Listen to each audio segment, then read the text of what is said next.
دنیا بھر میں جرم و سزا کی دنیا اور عدالتی عمارت دو واضح تصورات پر تقسیم ہے، ایک قانون کی حکمرانی اور دو انصاف کی حکمرانی۔ بظاہر دونوں ایک جیسے ہی لگتے ہیں، لیکن دونوں میں عملی سطح پر بہت بڑا فرق ہے اور اس فرق کو جتنا چاہے وسیع کیا جا سکتا ہے۔ جدید دور میں مختلف ممالک میں رائج قوانین کے دو اہم ماخذ ہیں جن کا تعلق اہل اقتدار سے ہے۔ جمہوری طور پر منتخب پارلیمنٹ یا کانگریس کوئی قانون بنائے یا پھر کوئی بادشاہ یا فوجی آمر کسی بھی قسم کا کوئی قانون نافذ کرے۔ ایسا قانون عین انصاف کے تقاضوں کے مطابق بھی ہو سکتا ہے اور اس کے بالکل برعکس بھی۔ مثلا نو آبادیاتی دور میں برطانیہ اور فرانس جیسی قابض طاقتوں نے اپنے زیر نگین علاقوں میں جو قوانین بنائے تھے وہ زیر تسلط مقامی افراد کے بے شمار بنیادی حقوق کے خلاف تھے اور رعایا کو جبر و استبداد کے ذریعے زیر نگین کرنے والے تھے۔ لیکن ان قوانین کے نفاذ کے بعد تمام ممالک میں موجود تمام انتظامی مشینری ان پر سختی سے عمل درآمد کروا کر قانون کی حکمرانی رول آف لا قائم کرتی تھی، اور ایسے ممالک کی تمام عدالتیں انہی قوانین کے تحت فیصلے کیا کرتی تھیں۔ یقیناً یہ فیصلے قانون کے مطابق ہوتے تھے مگر انصاف کے مطابق نہیں۔ اسی طرح جدید جمہوری دور میں بھی بہت حد تک اس بات کا احتمال موجود ہے کہ کسی ملک کی پارلیمنٹ ایک ایسا قانون منظور کرے جس سے کسی گروہ یا قبیلے کی حق تلفی ہوتی ہو، یا پھر کسی ایک طبقے بلکہ بعض اوقات تو پوری قوم کو ہی کسی ایک انسانی حق سے محروم کیا جاتا ہو۔ مثلا اظہار رائے پر پابندی کے ہر روز بدلتے اور کبھی سخت اور کبھی نرم ہوتے قوانین اسی بات کی علامت ہیں۔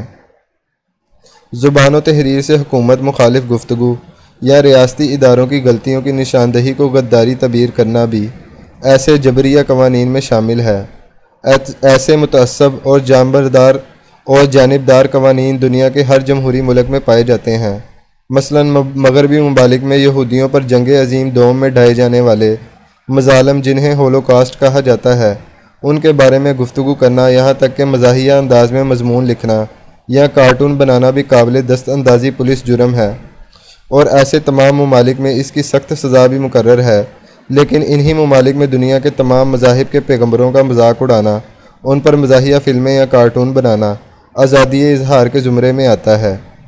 ان ملکوں میں رائج انہی قوانین کے تحت مغرب کے تمام ممالک میں روز عدالتیں فیصلے کرتی ہیں، ہولوکاسٹ پر لکھنے والوں کو سزائیں سناتی ہیں، اور اس کے برعکس پیغمبر اسلام صلی اللہ علیہ وآلہ وسلم کے کارٹون بنانے والوں کو بری کرتی ہیں۔ لیکن ملک میں رائج قوانین کے مطابق وہ درست فیصلے قرار پاتے ہیں، اور یوں ان ملکوں میں قانون کی حکمرانی قائم ہے۔ اظہار رائے کے نام پر مذہبی شخصیات کی تضحیک کی آزادی اور یہودیوں کے خلاف نفرت کے نام پر سزاؤں کا نفاذ ایک وسیع مضمون ہے جس پر دفتر کے دفتر لکھے جا سکتے ہیں۔ دنیا بھر میں رائج تمام عدالتی نظام انسانوں کے بنائے ہوئے قوانین کے زیر تابع ہیں۔ پاکستان کا عدالتی نظام اینگلو سکین قوانین کے زیر اثر ہے، جو دو مخالفین کے درمیان فیصلہ کرنے ایڈورسیریل کا قانون ہے۔ اس کا ایک وسیع قانون شہادت ہے۔ حکومت کا تفتیشی ایک ملزم کے خلاف جو بھی کچی پکی شہادت صفحہ مثل پر لائے گا، عدالت اسی کے مطابق فیصلہ کرنے پر مجبور ہے۔ اس شہادت کے مقابلے میں ملزم کی جانب سے بھی جو شواہد پیش کیے جائیں گے، اگر وہ قوی ہیں تو پھر اس پر فیصلہ کیا جائے گا۔ عدالت اپنی جانب سے نہ کوئی گواہ اس میں شامل کر سکتی ہے اور نہ ہی کسی قسم کی شہادت صفحہ مثل پر لا سکتی ہے۔ عدالت کو اگر معلوم بھی ہو جائے کہ تفتیش کرنے والے ادارے اور ملزم دونوں نے ملی بھگت اور گٹھ جوڑ کر کے کمزور شہادتیں مقدمے میں شامل کی ہیں اور مضبوط شہادتوں کو مقدمے کا حصہ نہیں بنایا، تو ایسے میں بھی عدالت کے ہاتھ بندھے ہوئے ہیں اور وہ کچھ نہیں کر سکتی۔ قانون اسے صرف نافذ العمل قانون کے مطابق فیصلہ کرنے کا پابند کرتا ہے، چاہے وہ فیصلہ کتنا ہی غیر منصفانہ فیصلہ کیوں نہ ہو، مگر وہ قانون کے عین مطابق ہوگا۔ پاکستان میں ایک سول جج یا مجسٹریٹ سے لے کر ہائی کورٹ تک تمام عدالتیں قانون کی حکمرانی کے لیے قائم کی گئی ہیں۔ عین ممکن ہے کہ ان عدالتوں سے قانون کے مطابق فیصلے کرتے وقت انصاف کا قتل ہو جائے۔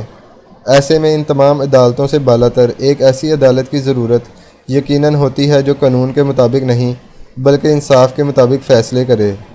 دنیا بھر کے ممالک میں نافذ اور ساتیر میں ایسے ہی ایک بڑی عدالت کی گنجائش رکھی جاتی ہے جسے عمومی طور پر سپریم کورٹ کہتے ہیں۔ پاکستان کے آئین کا آرٹیکل 187 بھی اسی اصول کو مد نظر رکھ کر سپریم کورٹ کو وسیع اختیارات دیے گئے۔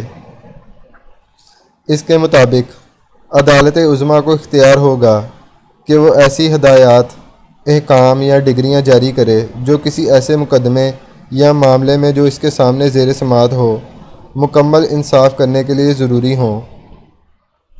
اس میں لفظ مکمل انصاف، کمپلیٹ جسٹس کی اصطلاح استعمال ہوئی ہے، یعنی سپریم کورٹ ملک میں نافذ العمل قوانین کے مطابق اگر انصاف نہ کر پا رہی ہو تو وہ ان سے بالاتر بھی فیصلے کر سکتی ہے۔ چونکہ ایسے تمام قوانین پارلیمنٹ میں بنائے اور منظور کیے جاتے ہیں، اسی لیے سپریم کورٹ کو آئین میں پارلیمنٹ کے تصرف سے بالاتر ادارہ قرار دیا گیا ہے، جو اپنے ادارے کے نظم و نسق کے لیے قواعد و ضوابط بنانے کا از خود اختیار رکھتا ہے۔ آئین کے آرٹیکل 191 کے مطابق دستور اور قانون کے تابع عدالت عظمیٰ عدالت کے معمول اور طریقہ کار کو منضبط کرنے کے لیے خود قواعد وضع کر سکے گی۔ اس آرٹیکل میں لفظ دستور اور قانون کے تابع دو الفاظ استعمال ہوئے۔ دستور تو ایک اساسی دستاویز کی صورت موجود ہے جسے بہت مشکل سے تبدیل کیا جا سکتا ہے اور اس کے بنیادی ڈھانچے کے خلاف بھی کوئی آئینی ترمیم بھی نہیں لائی جا سکتی، لیکن پارلیمنٹ قانون میں تبدیلی بڑی آسانی سے لا سکتی ہے۔ لیکن دستور پاکستان نے پارلیمنٹ کو سپریم کورٹ کے بارے میں کسی بھی قسم کا قانون بنانے سے روک دیا ہے۔ آئین کے جدول چہارم میں قانونی سازی کی دو فہرستیں دی گئی ہیں، ایک وفاقی اور دوسری صوبائی۔ ان میں سے وفاقی قانون سازی کی فہرست میں شق 55 کے تحت یہ واضح لکھا گیا ہے کہ عدالت عظمیٰ کے سوا تمام عدالتوں کا اختیار سماعت و اختیارات، یعنی پارلیمنٹ تمام عدالتوں کے لیے قواعد و ضوابط کے لیے قانون بنا سکتی ہے، لیکن عدالت عظمیٰ یعنی سپریم کورٹ کو پارلیمنٹ کے اس قانون سازی والے دائرہ اختیار سے باہر رکھا گیا ہے۔ یہ صرف اس لیے کیا گیا ہے کہ پاکستان کی تمام عدالتیں قانون کی عدالتیں ہیں، انہیں ملک میں نافذ ہر جائز و ناجائز قانون کے مطابق ہی فیصلے کرنا ہوتے ہیں، جبکہ سپریم کورٹ انصاف اور صرف انصاف کی فراہمی کی عدالت ہے، اور اگر اسے بھی دیگر ماتحت عدالتوں کی طرح ہی مکمل طور پر قانون کے تابع بنا دیا گیا تو پھر ملک میں مکمل انصاف، کمپلیٹ جسٹس کی فراہمی ایک خواب ہو کر رہ جائے گی۔